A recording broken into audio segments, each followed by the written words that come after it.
जय हिंद दोस्तों। आज के वीडियो में हम लोग क्लास 10th साइंस का बहुत इंपॉर्टेंट क्वेश्चन को पढ़ने वाले हैं। तो आज का दोस्तों हमारा क्वेश्चन क्या है, उपचयन अपक्रिया को एक उदाहरण द्वारा स्पष्ट कीजिए। यानी उपचयन अपक्रिया को हमको उदाहरण के माध्यम से समझाना है, इसको बताना है। और ये भी आपको इस वीडियो में बताऊँगा कि आपको बोर्ड एग्जामिनेशन में कैसे आपको लिखना है बहुत अच्छे तरीके से।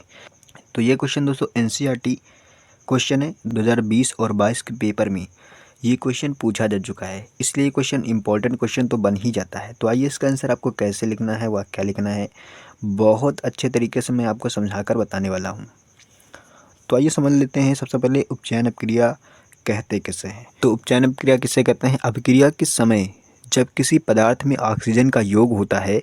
हमने क्या बताया, अपक्रिया किस समय जब किसी पदार्थ में ऑक्सीजन का योग हो तो उसे अपचयन अपक्रिया कहते हैं। तो आइए आपको बताते हैं कैसे आपको लिखना। तो आंसर में हमको क्या लिखना है, अपक्रिया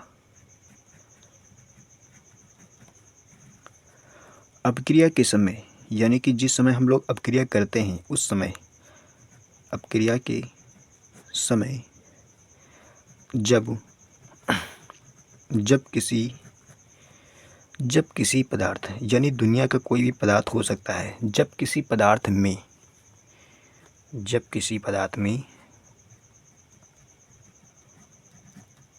ऑक्सीजन योग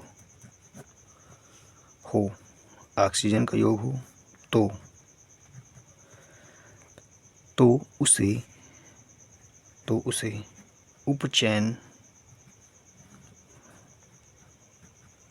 यानी कि हमने डेफिनेशन में क्या लिखा, अपक्रिया के समय जब किसी पदार्थ में ऑक्सीजन का योग हो जाए, मिल जाए ऑक्सीजन, तो उसे उपचयन अपक्रिया कहते हैं। यही आपको डेफिनेशन में लिखना है। तो आइए उदाहरण के माध्यम से हम लोग समझ लेते हैं इस अपक्रिया को। दोस्तों ये हमने उदाहरण को लिख लिया है। अब देखिए उदाहरण में हमने क्या लिखा है, यहाँ पर कॉपर का जब ऑक्सीजन से अपक्रिया करते हैं, यानी कि टेम्परेचर देकर जब अपक्रिया करते हैं तब यह ऑक्सीजन के साथ योग कर लेता है और क्या बन जाता है, कॉपर ऑक्साइड बन जाता है। तो यहाँ पर ये कॉपर ऑक्सीजन के साथ क्या कर रहा है, योग कर रहा है, उपचयन करके बन क्या रहा है, यहाँ पर कॉपर ऑक्साइड बन रहा है। तो इस अपक्रिया को हम लोग क्या बोलेंगे, उपचयन अपक्रिया बोलेंगे।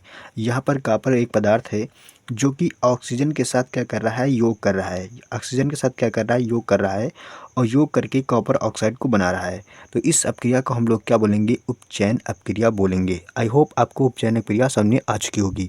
तो सेम इसी तरीके से आपको एग्जाम पेपर में लिखना है दोस्तों।